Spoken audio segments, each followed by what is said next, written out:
ஹல்லேலூயா. நம் கர்த்தருடைய வார்த்தைக்கு நேராக கடந்து செல்லலாம். வாசிக்கலாம். சங்கீதங்களின் புஸ்தகம் 40வது அதிகாரம் 1வது வசனத்தை நாம் வாசிப்போம். கர்த்தருக்காக பொறுமையுடன் காத்திருந்தேன். அவர் என்னிடமாய் சாய்ந்து என் கூப்பிடுதலை கேட்டார். ஹல்லேலூயா. கர்த்தருக்காக பொறுமையோட காத்திருந்தேன். எப்படி காத்திருக்கிறாரு? பொறுமையோட காத்திருக்கிறார். இன்றைக்கு அநேக ஜனங்கள் கிட்ட என்ன இல்லைன்னு கேட்டீங்கன்னா பொறுமை இல்லை. ஏன் அப்படின்னா நம்ம அப்படிப்பட்ட ஒரு காலத்துக்குள்ளாக இன்னைக்கு நீங்களும் நானும் வாழ்ந்து கொண்டு இருக்கிறோம். நீங்க முன்றைய காலத்துல எல்லாம் பார்க்கும் பொழுது யாருக்காவது நம்ம பணம் அனுப்பணும்னு சொன்னா நம்ம என்ன செய்வோம்? நம்ம இங்க இருந்து நம்ம வங்கிக்கு நம்ம போய் அங்க இருக்கிற செலானை நம்ம பூர்த்தி செய்து அங்க அந்த லைன்ல நம்ம நின்று இல்லையா பொறுமையா வெயிட் பண்ணி நம்ம என்ன செய்வோம்? பணத்தை நம்ம டிரான்ஸ்ஃபர் பண்ணுவோம். ஆனா இப்போ நம்ம எப்படி நம்ம அனுப்புறோம்? நம்முடைய வீட்டில இருந்தே ஒரு நிமிஷத்துக்குள்ள நம்ம என்ன செய்யறோம்? நம்ம மணி டிரான்ஸ்ஃபர் நம்ம ஈஸியா நம்ம பண்ணிடுறோம். அப்படியே நமக்கு இன்டர்நெட் வேலை செய்யலைன்னா நம்ம என்ன சொல்றோம்? இன்டர்நெட் இன்னைக்கு வேலை செய்யல, நாளைக்கு உங்களுக்கு என்ன செய்யறேன்? அனுப்புறேன். அப்போ கூட நமக்கு என்ன இல்லை? பொறுமை இல்லை. பேங்க்ல போய் நம்ம அவங்களுக்கு அனுப்பணும், அந்த பணத்தை அனுப்பி கொடுக்க நமக்கு என்ன இல்லை?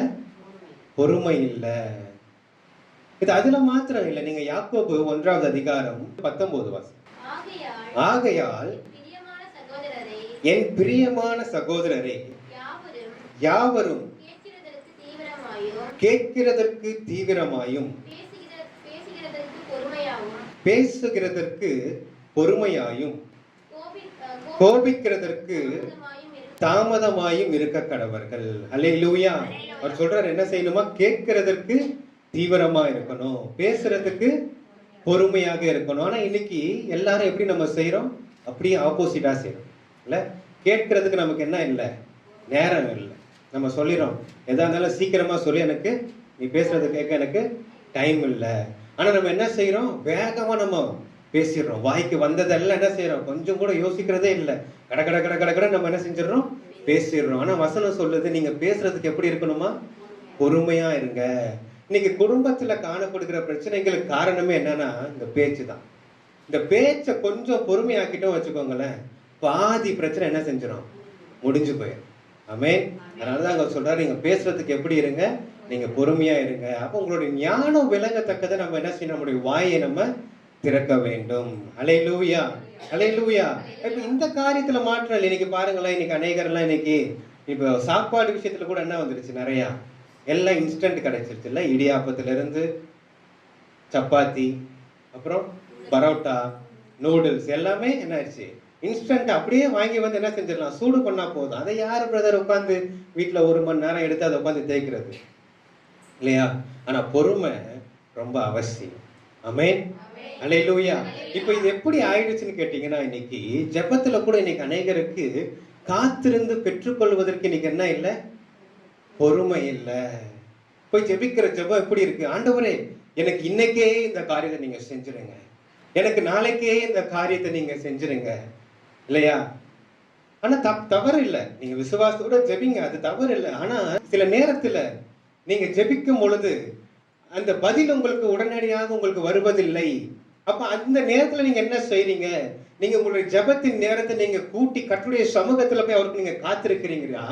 அப்படி இல்லாம உங்களுடைய சுயமான வழியை நீங்க தேர்ந்தெடுத்து ஏதாவது ஒரு காரியத்தின் மூலமாக அந்த காரியத்தை அடைய நீங்க முயற்சிக்கிறீங்களா? அல்லேலூயா. நம்ம கர்த்தருக்காக நம்ம என்ன செய்யணும்? நாம் காத்திருக்க வேண்டும். வாசிக்கலாம். யாக்கோபு 1வது அதிகாரம் 3வது வசனத்தை வாசிங்க. உங்கள் விசுவாசத்தின் பரீட்சையானது பொறுமையை உண்டாக்கும் என்று அறிந்து அதை மிகுந்த சந்தோஷமாக எண்ணுங்கள். ஹல்லேலூயா.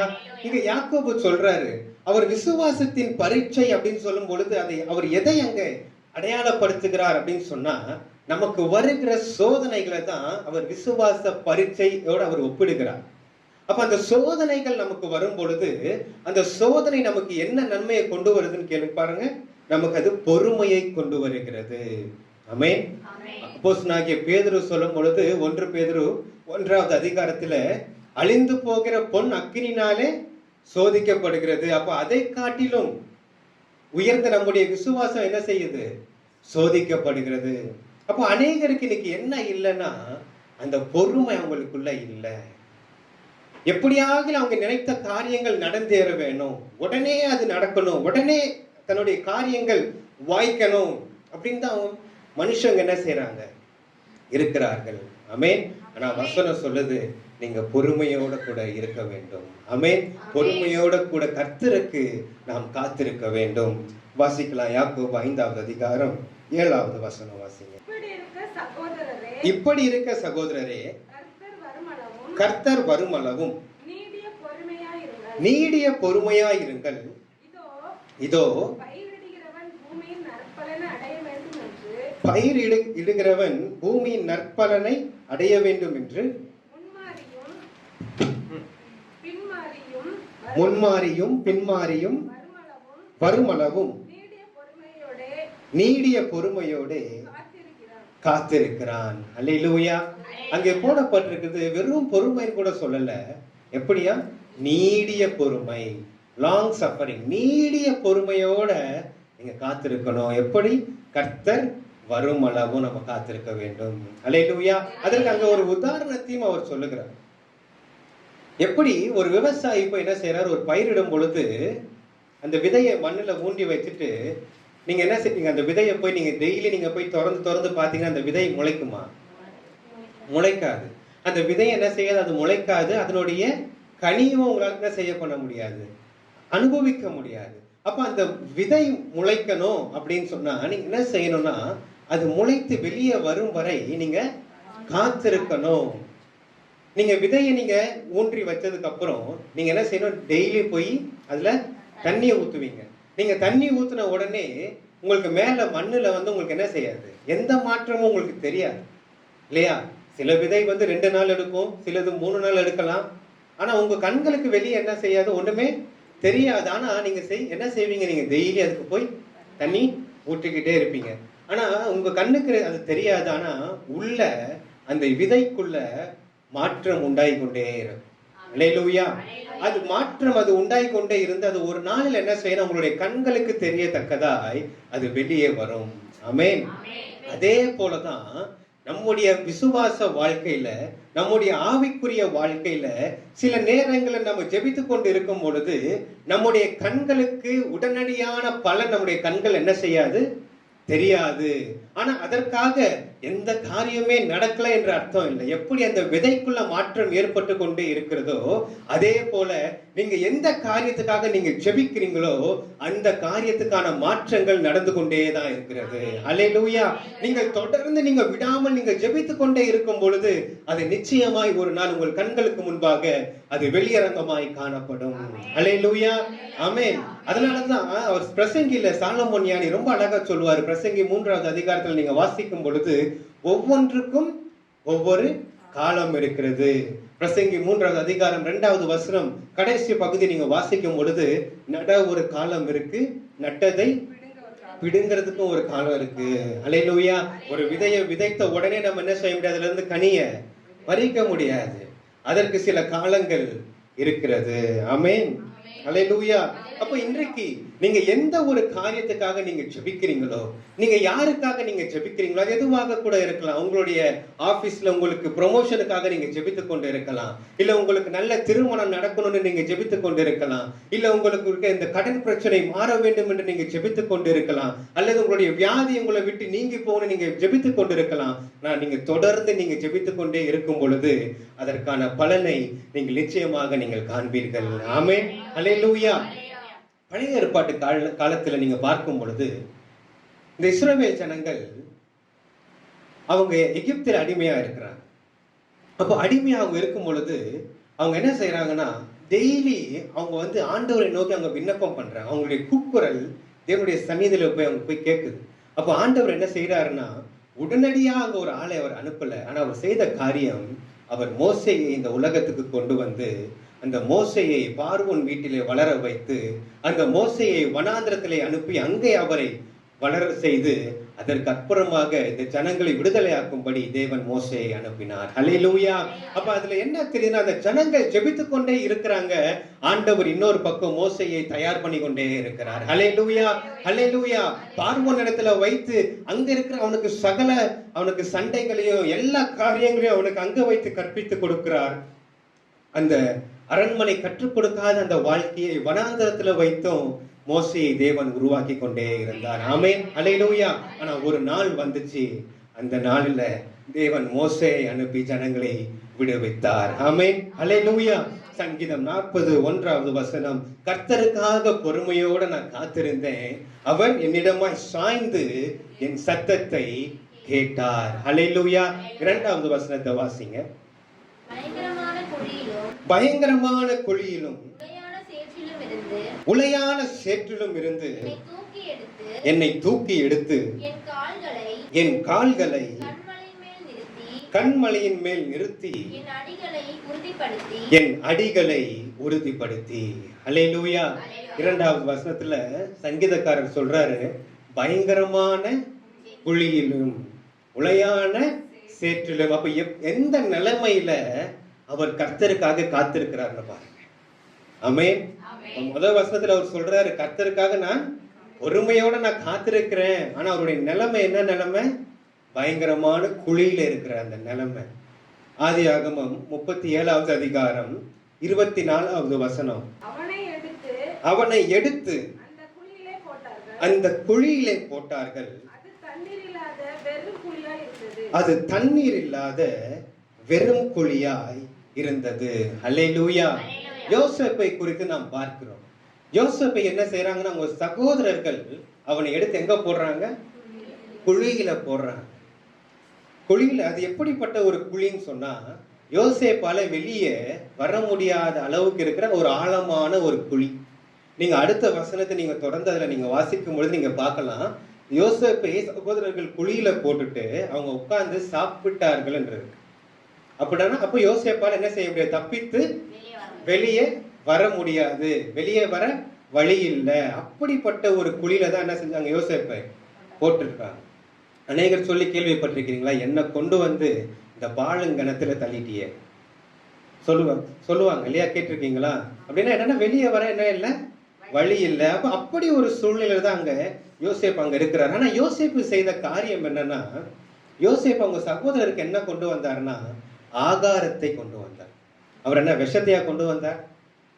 அவங்க சாப்பிடுறதுக்கு நல்ல ஆகாரத்தை கொண்டு வந்தார். ஆனா அப்படி கொண்டு வந்த அந்த யோசேப்பை இந்த சகோதரர்கள் எடுத்து குழியில போட காரணம் என்ன அப்படின்னா, யோசேப்பினுடைய தரிசனத்தின் மேல அவங்களுக்கு இருந்த பொறாமை. அல்லேலூயா. அவனுடைய தரிசனத்தின் மேல அவர்களுக்கு இருந்த பொறாமையினால அவங்க என்ன செஞ்சாங்கன்னா, யோசேப்பை குழியில கொண்டு போய் போட்டாங்க. நீங்க கூட உங்களுடைய வாழ்க்கையில கூட பாருங்க, நீங்க சந்தோஷமா இருக்கிறது உங்க சத்துருக்களுக்கு என்ன செய்யாது? பிடிக்காது. அவங்க எப்படி நல்லா சந்தோஷமா இருக்கிறாங்க, அவங்களுக்கு எப்படி எந்த பிரச்சனையுமே வர மாட்டேங்குது. ரொம்ப நீங்க எச்சரிக்கையா இருக்கும். அல்லேலூயா. சில நேரங்கள்ல நீங்க நல்லா இருக்கிறது என்ன செய்யுது? உங்க சத்துருக்களுக்கு பிடிக்காது. உங்களை எப்படியாவது உங்களை கவிழ்க்கணும். நம்ம ரொம்ப என்ன செய்யணும்? எச்சரிக்கையா நம்ம இருக்கணும். ஆமென். இந்த யோசேப்பு என்ன செய்யறாங்க? குழியில போட்டாங்க. அதற்கப்புறம் 20 வெள்ளி காசுக்கு யோசேப்பை அடிமையாய் அவனை விற்றார்கள். இப்ப யோசேப்பு எங்க போகிறார்னா, அவர் போர்த்திபருடைய வீட்டுக்கு அவர் கொண்டு போகப்படுகிறார், எகிப்து தேசத்துக்கு. அங்க போனதுக்கு அப்புறமும் செய்யாத குற்றத்துக்காக என்ன செய்யறாங்க? அவரை குற்றப்படுத்தி, செய்யாத காரியத்துக்காக அவரை குற்றப்படுத்தி அவரை சிறைக்கு அவரை அனுப்புறாங்க. அவர் சிறையில் அவர் இருக்கும்போது அங்க ஒரு பானபாத்திரக்காரன் வருகிறான். அவனுக்கு ஒரு சொப்பனம் வருது. அந்த சொப்பனத்தை யோசேப்பு விலக்கி சொல்லிட்டு அவர் சொல்றாரு, நீ போய் ராஜாவை போய் பார்க்கும் பொழுது நீ சொல்லு, நான் எந்த தவறுமே நான் செய்யல அப்படின்னு நீ சொல்லு அப்படின்னு சொல்லி அந்த பானபத்திரக்காரன் கிட்ட யோசேப்பு சொல்லுகிறார். இந்த பானபத்திரக்காரன் போய் ராஜாவை போய் பார்த்து அவனுடைய கனவுக்கான விளக்கத்தை அவன் கூறி அவன் இழந்த பதவியை திரும்பவும் அவன் பெற்றுக்கொண்டு இப்ப யோசேப்பை அவன் மறந்து விட்டான். அல்லேலூயா. கனவுடைய விளக்கத்தை சொன்னது யாரு? யோசேப்பு. ஆனா ராஜா கிட்ட போய் அந்த விளக்கத்தை சொல்றதெல்லாம் ஞாபகம் இருந்துச்சு. ஆனா யார் அந்த விளக்கத்தை சொன்னான்னு சொல்றது என்ன ஆயிடுச்சு? மறந்து போயிருச்சு. இன்னைக்கு அநேக நேரங்களில் உங்களை கூட அநேகர் மறந்து போயிடும். ஆமென். உங்களுடைய சொந்தங்கள் உங்களை மறந்து போகலாம். உங்களுடைய வேலை ஸ்தலத்துல உங்களுக்கு கிடைக்க வேண்டிய அந்த காரியங்கள் ஒருவேளை உங்க மேனேஜர் உங்களை மறந்து இன்னொருவருக்கு கூட கொடுத்திருக்கலாம். ஆனால் நம்முடைய தேவன் என்றைக்கும் நம்மை மறக்காத தேவன். அல்லேலூயா. இப்ப ஆண்டவர் செய்யற காரியம் என்னன்னு பார்க்கலாம். ஆண்டவர் செய்யறாரு. ஆண்டவர் இப்போ பார்வோனுக்கு ஆண்டவர் சொப்பனத்தை வரவிடுகிறார். அல்லேலூயா. வாசிக்கலாமா? ஆதியாகமம் 41:9 வசனங்கள். அப்பொழுது பானபாத்திரக்காரரின் தலைவன் பார்வோனை நோக்கி, நான் செய்த குற்றம் இன்றுதான் என் நினைவில் வந்தது. பார்வோன் தம்முடைய ஊழியக்காரர் மேல் கடும் கோபம் கொண்டு என்னையும் சுயம்பாகிகளின் தலைவனையும் தலையாரிகளின் அதிபதி வீடாகிய சிறைச்சாலையிலே வைத்திருந்த காலத்தில் நானும் அவனும் ஒரே ராத்திரியிலே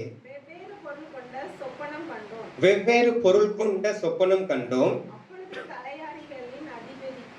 அப்பொழுது தலையாரிகளின் அதிபதிக்கு வேலைக்காரனாகிய எபிரேய பிள்ளையாண்டான் ஒருவன் அங்கே எங்களோட இருந்தான். அவனிடத்தில் அவைகளை சொன்னோம். அவன் நாங்கள் கண்ட சொப்பனங்களுக்குரிய வெவ்வேறு அர்த்தத்தின்படியே எங்கள் சொப்பனத்தின் பயனை சொன்னான். அவன் எங்களுக்கு சொல்லிய அர்த்தத்தின்படியே நடந்தது. என்னை திரும்ப என் நிலையிலே நிறுத்தி அவனை தூக்கி போடுவித்தார் என்றான். அல்லேலூயா. அப்போ இப்போ அவங்க சொல்ற அந்த பானபாத்திரக்காரன், நான் செய்த தவறு இப்போதான் எனக்கு என்ன செய்து எனக்கு நினைவுக்கு வருது. அல்லேலூயா. நீ மறக்கலாம்பா, ஆனா தேவன் நம்மை மறக்கிறவர் அல்ல. அல்லேலூயா. இந்த தடவை அவர் கரெக்டா அவர் என்ன செஞ்சாருன்னா, பார்வோனுக்கு சொப்பனத்தை கொடுத்து அதை விளக்க ஒருவன் இருக்கிறான் என்பதை இந்த பானபாத்திரன்காரனுக்கு தேவன் நினைப்பூட்டுகிறார். அல்லேலூயா. அவன் சொல்றான், எனக்கு ஒரு கனவு வந்துச்சு, அந்த கனவனோட அர்த்தத்தை அவன் எப்படி சொன்னானோ அதே மாதிரிதான் நடந்தது. அல்லேலூயா. இப்ப அந்த ராஜா இப்ப என்ன செய்யறாருன்னா, பார்வோன் நீ உடனே யோசேப்பை நீ அழைத்து கொண்டு வா என்று அவர் சொல்லி, அப்போ யோசேப்பு தன்னுடைய கனவுகளை எல்லாம் அவன் விளக்கி அவன் சொல்லுகிறான். சொன்னதுக்கு அப்புறம் இப்ப பார்வோன் என்ன செய்தாருன்னா, யோசேப்பை பார்வோன் அதிபதியாக மாற்றினார். அல்லேலூயா. அல்லேலூயா. பார்வோனை சந்திக்க அந்த அறைக்குள்ளாக வரும்போது வரைக்கும் யோசேப்பு ஒரு அடிமையாக, யோசேப்பு ஒரு சிறை கைதியாக தான் அவன் உள்ள வந்தான்.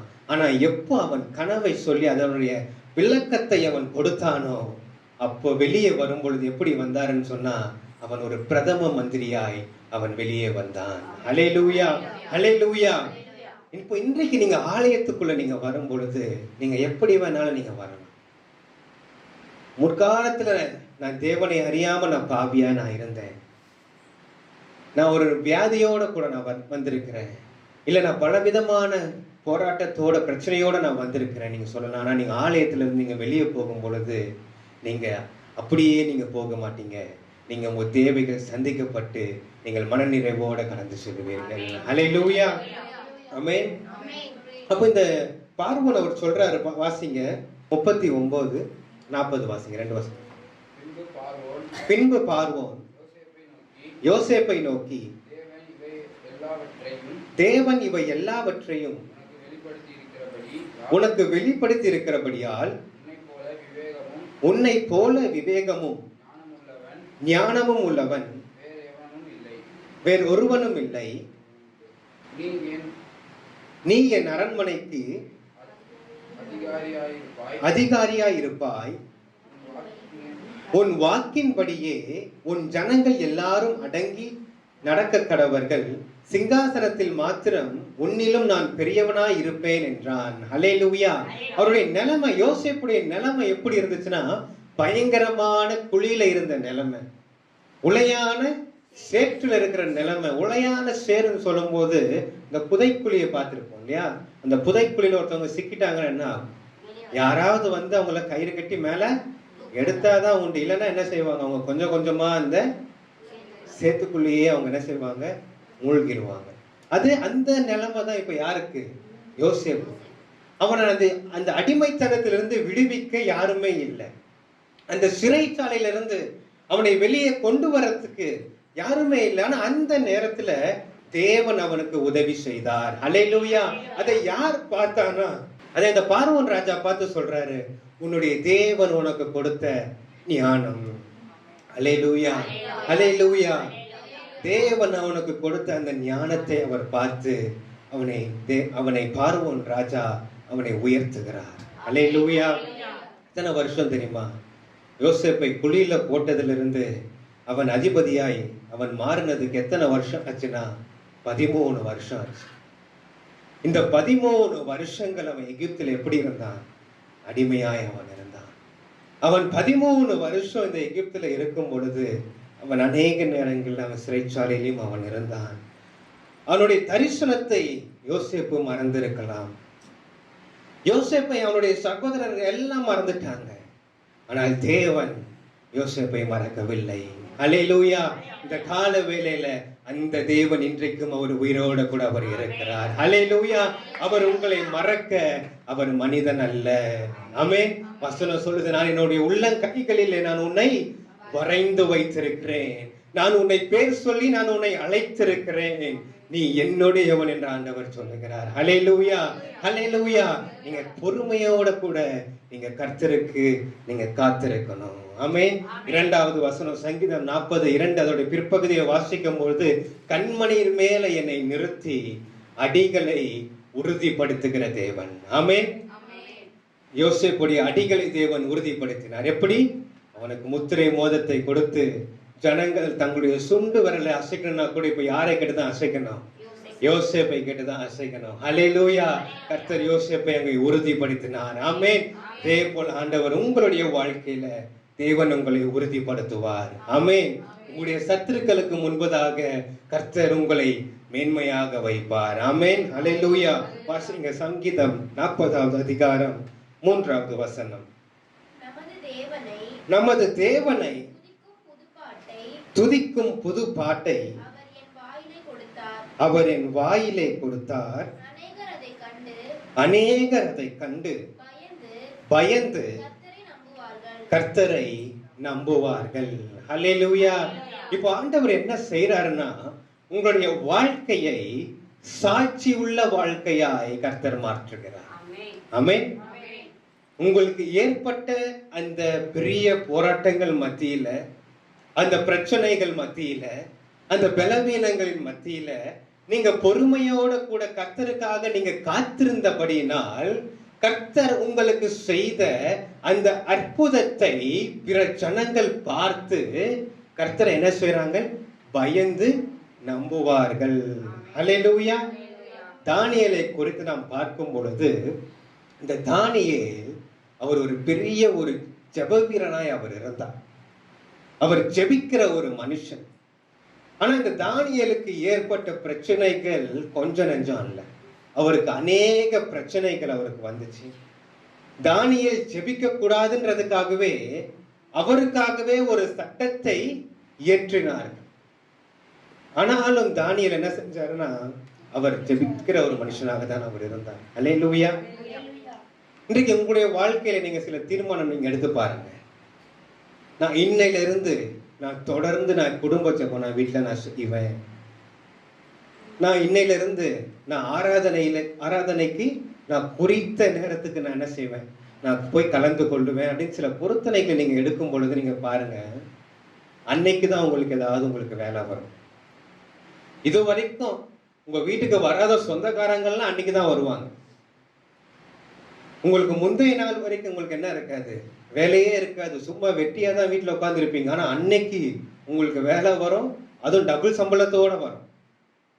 ஏன் அப்படின்னா இதெல்லாம் பிசாசு செய்கிற காரியம். எப்படியாவது உங்களை என்ன செய்யணும், தேவனுடைய சமூகத்தை விட்டு அவன் தேவ பிள்ளைகளை விளக்குறதுல அவன் கரெக்டா இருப்பான். எப்படியாச்சும் உங்களுக்கு ஒரு 1000 ரூபாய் 2000 ரூபாய் எக்ஸ்ட்ரா வருது அப்படின்னு சொல்லி அதை காமிப்பானா, நீங்க தேவனுடைய சமூகத்துல வரும் பொழுது அந்த 1000 இல்லை, அந்த 2000 இல்லை, அதை காட்டிலும் மேலான ஆசீர்வாதங்களை தேவன் நமக்கு வைத்து இருக்கிறார். அல்லேலூயா. அதை பார்க்க விடாத படிக்குதான் அந்த பிசாசு என்ன செய்யறான், சபையை விட்டு ஜனங்களை அவன் சும்மா சொற்ப காரியங்களை காண்பித்து அவர்களை மயக்குகிறான். ஆமென். ஆனா இந்த தானியேல் பாருங்க, அவருக்கு தெரியுது சட்டம் ஏற்று இருக்கிறாங்கன்னு அவருக்கு தெரியுது. வாசிங்க தானியேல் 6வது அதிகாரம் 10வது வசனம் வாசிங்க. தானியேலோ வென்றால் பத்திரத்துக்கு கையெழுத்து வைக்கப்பட்டதென்று, அந்த பத்திரத்துக்கு கையெழுத்து வைக்கப்பட்டதென்று அறிந்த போதிலும் தன் வீட்டுக்குள்ளே போய் தன் மேல் அறையிலே எருசலேமுக்கு நேராக பலகணிகள் திறந்திருக்க அங்கே தான் முன் செய்து வந்தபடியே தினம் 3 வேளையும் தன் தேவனுக்கு முன்பாக முழங்கால் படியிட்டு ஜெபம் பண்ணி ஸ்தோத்திரம் செலுத்தினான். ஹல்லேலூயா. அப்ப தானியேலுக்கு தெரியுது, அவனுக்காக ஒரு சட்டத்தை ஏற்றிருக்கிறாங்க, அவனை ஜெபிக்க கூடாது. அப்ப முன் போலவே அப்ப தானியேல் என்ன செய்யறாருன்னா, அதை குறித்து அவர் கொஞ்சம் கூட அவர் பயப்படாம அவர் முன் போலவே எல்லா ஜன்னல்களை எல்லாம் என்ன செய்யறாரு, திறந்து அவர் எருசலேமுக்கு நேராக முழங்காற்படியிட்டு அவர் ஜெபிக்கிறார். அல்லேலூயா, அல்லேலூயா. இப்ப இந்த காரியத்தை தானியேலுடைய சத்துருக்கள் பார்த்து என்ன செய்யறாங்க, தானியேலை ராஜாவின் சமூகத்துக்கு முன்பாக அங்கே கொண்டு போகிறார்கள். அதனால தானியேலுக்கு ஏற்பட்ட அந்த பிரச்சனை என்னது, சிங்கத்தின் கெபியில தானியேலை போய் போட நேர்ந்தது. ஆனாலும் தேவன் சிங்கத்தின் வாயை தேவன் கட்டி போட்டார். ஹல்லேலூயா, ஹல்லேலூயா. ஏன் தெரியுமா, தானியேல் எந்த சூழ்நிலையிலையும் அவன் தேவனை விட்டு கொடுக்கவில்லை. தானியேல் எந்த சூழ்நிலையும் தன்னுடைய சாட்சியுள்ள ஜீவியத்தை அவர் விட்டு கொடுக்கவில்லை. அதனால இப்ப தேவன் இப்ப என்ன செஞ்சிட்டாருன்னா, சிங்கத்தின் வாயுவே தேவன் கட்டி போட்டு தேவன் தானியேலை ஜீவனோடு தேவன் காப்பாற்றினார். அல்லேலூயா. வாசிங்க தானியேல் 6வது அதிகாரம் 25 26 வசனம் வாசிங்க. பின்பு ராஜாவாகிய தரியு தேசமெங்கும் குடியிருக்கிற எல்லா ஜனங்களுக்கும் ஜாதியாருக்கும் பாஷைக்காரருக்கும் எழுதினது என்னவென்றால், உங்களுக்கு சமாதானம் பெருக கடவுது. என் ராஜ்யத்தின் ஆளுகைக்குள் எங்கும் உள்ளவர்கள் யாவரும் தானியேலின் தேவனுக்கு முன்பாக நடுங்கி பயப்பட வேண்டும் என்று என்னாலே தீர்மானம் பண்ணப்படுகிறது. அவர் ஜீவனுள்ள தேவன், அவர் என்றென்றைக்கும் நிலைத்திருக்கிறவர், அவருடைய ராஜ்யம் அழியாதது, அவருடைய கர்த்தத்துவம் முடிவு பர்யந்தம் நிற்கும். ஹல்லேலூயா. அப்ப ராஜாவாகி அவர் சொல்றாரு, அந்த தரியு ராஜா சொல்றாரு, தானியேலுடைய தேவனுக்கு முன்பாக ஜனங்கள் பயப்பட வேண்டும். அவர் யாரு, அவர் ஜீவனுள்ள தேவன், அவருடைய ராஜ்யம் தலைமுறை தலைமுறையாக இருக்கும். இதை யார் சொல்றா தெரியுமா, அந்த ராஜா சொல்றார். எந்த ராஜா தானியேலை தூக்கி சிங்கங்களின் கெபியில போட்டாரோ அந்த ராஜா இப்போ இந்த காரியங்களை தம்முடைய ஜனங்களுக்கு அவர் எழுதுகிறார். ஆமென். இதற்கான காரணம் என்ன அப்படின்னு சொன்னா, தானியேலுடைய சாட்சி உள்ள ஜீவியம். தானியேல் மாத்திரம் ராஜா இப்படி ஒரு கட்டளை போட்டுட்டாருன்னு சொல்லி அவர் ஜெபிக்கிறதை நிறுத்தி இருப்பாருன்னு சொன்னா இந்த சம்பவம் அங்க நடந்திருக்காது. ஆனால் தானியேல் ராஜாவுக்கு பயப்படல, அவர் தேவனுக்கு பயந்தார்.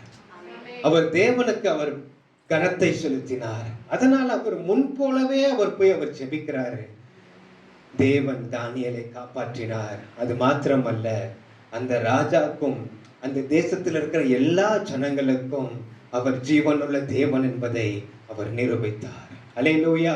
இப்ப இன்றைக்கு இந்த செய்தியை கேட்டுக்கொண்டிருக்கிற உங்களுக்கு ஆண்டவர் சொல்லுகிறது, உங்களுடைய வாழ்க்கையில இருக்கிற எந்த காரியங்களாக இருக்கலாம், பலவீனங்களாக இருக்கலாம், கண்ணீரின் பள்ளத்தாக்குகளாக காணப்படலாம், எந்த ஒரு சூழ்நிலையாக இருந்தாலும் சரி, நீங்க கர்த்தருக்காக நீங்க பொறுமையோட கூட நீங்க காத்திருப்பீங்கன்னு சொன்னா, கர்த்தர் உங்களுக்கு ஏற்ற நேரத்துல அவர் உங்களுக்கு பதில் கொடுத்து கர்த்தர் உங்களை உயர்த்த அவர் உண்மை உள்ளவராய் இருக்கிறார். அல்லேலூயா, அல்லேலூயா.